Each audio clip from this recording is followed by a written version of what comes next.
Salut les amis, j'espère que vous allez tous très bien. Je vous reviens aujourd'hui avec une nouvelle recette de gâteau. C'est des mrabbez, c'est des gâteaux à base d'amandes, très répandus dans le centre de l'Algérie. Voilà, Alger, Blida et tout le reste. Donc c'est un gâteau traditionnel très bon. Donc je vais mettre dans mon saladier, on va préparer d'abord la pâte bien sûr. Donc de la poudre d'amande et du sucre glace que j'ai déjà tamisé. Donc vous pouvez le trouver sous différentes formes, le mrabbez, carré, rond, lent, au chocolat, au glaçage, avec des noix, des noisettes, voilà. Ensuite j'ai ajouté le zeste de citron.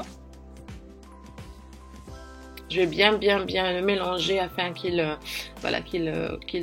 rentre, on va dire, dans le sucre glace et la poudre d'amande. Donc je vais bien mélanger ça avec la cuillère.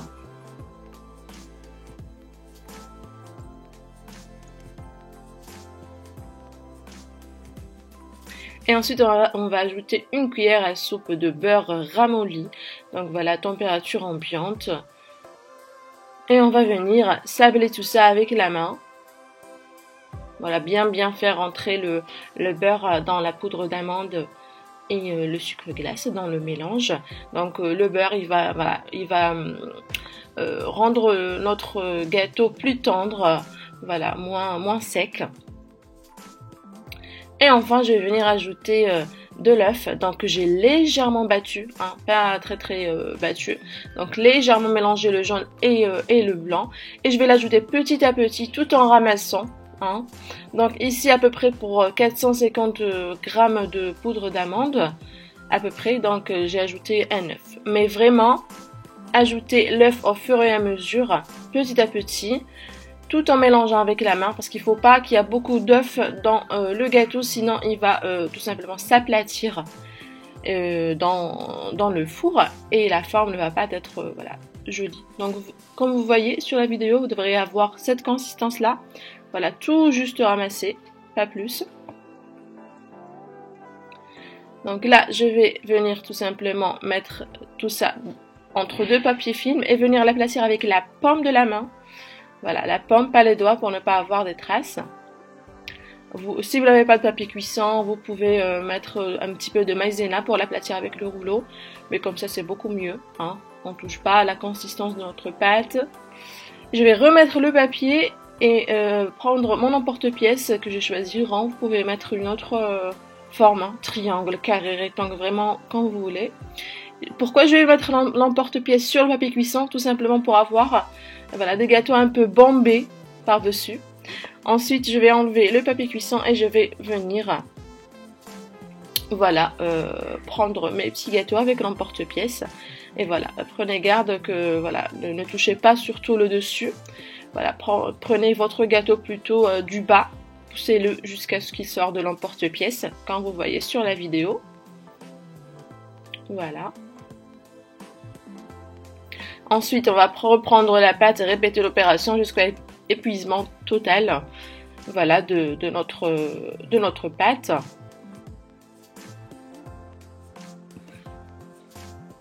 On va mettre tout ça sur une plaque à l'enfour qui est déjà préchauffée à 160 degrés. Donc il faut vraiment qu'il soit bien chaud.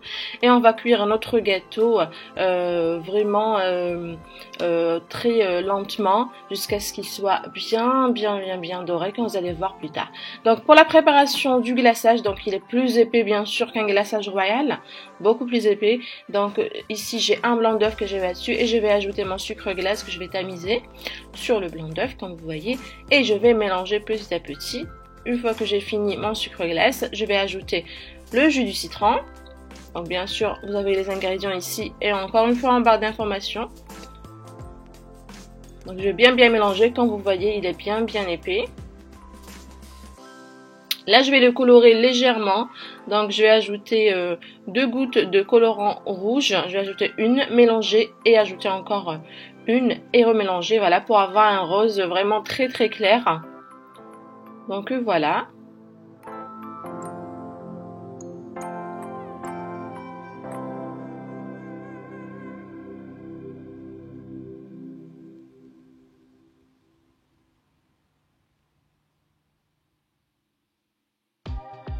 Voilà, comme vous voyez, notre glaçage est prêt. Voilà, il est bien épais. Comme vous voyez, nos gâteaux, ils sont sortis du four. On va les laisser complètement refroidir avant de les manipuler. Donc, je les ai laissés, moi, à peu près 15 minutes jusqu'à ce qu'ils soient voilà, bien dorés comme ça. Et on va les mettre sur une grille, c'est très important. Sous la grille, il faut y avoir quelque chose, hein, un plateau, quoi que ce soit, pour accueillir le glaçage qui va tomber tout simplement. Et qu'on va récupérer pour glacer le reste ou bien pour faire des petites finitions. Donc voilà, vous pouvez pas le mettre sur un plat directement parce que sinon le glaçage il va voilà, descendre sur le plat et il va couler après. Donc voilà, vous allez perdre le glaçage. Donc du coup, mettez-le sur une grille, un plat de sucre comme ça dessous, comme ça au moins vous allez récupérer le glaçage qui va tomber. Pour la pour la pâte d'amande fait maison. Alors vous pouvez bien sûr décorer avec de la pâte à sucre si vous voulez pas trop vous prendre la tête, ou bien vous achetez de la pâte d'amande du commerce, mais voilà, c'est très simple. Alors, une mesure de poudre d'amande, 2 mesures de sucre glace, et on va ramasser ça avec de l'eau de fleur d'oranger ou de l'eau de fleur normale, et on va ramasser le tout légèrement jusqu'à ce que vous allez avoir une pâte assez collante, comme vous voyez. Et là, je vais la colorer, donc j'ai ajouté 4 gouttes en tout de colorant rouge afin d'avoir une couleur rose, voilà, assez plus foncée, on va dire, que les gâteaux, pour faire la différence entre la décoration et notre gâteau, notre trapèze. Donc comme vous voyez, il faut la rouler pour colorer la pâte d'amande. Il ne faut pas la pétrir, il faut juste la rouler pour faire entrer le colorant dans la pâte.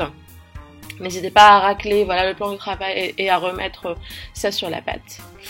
Donc après que le gâteau a bien séché, donc laissez ça toute une nuit, il faut que ce soit bien sec.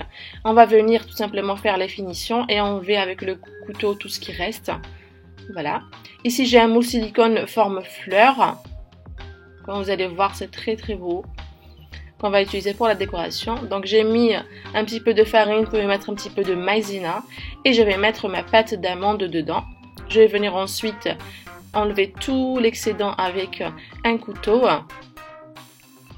voilà, afin de sortir pour avoir ce joli modèle.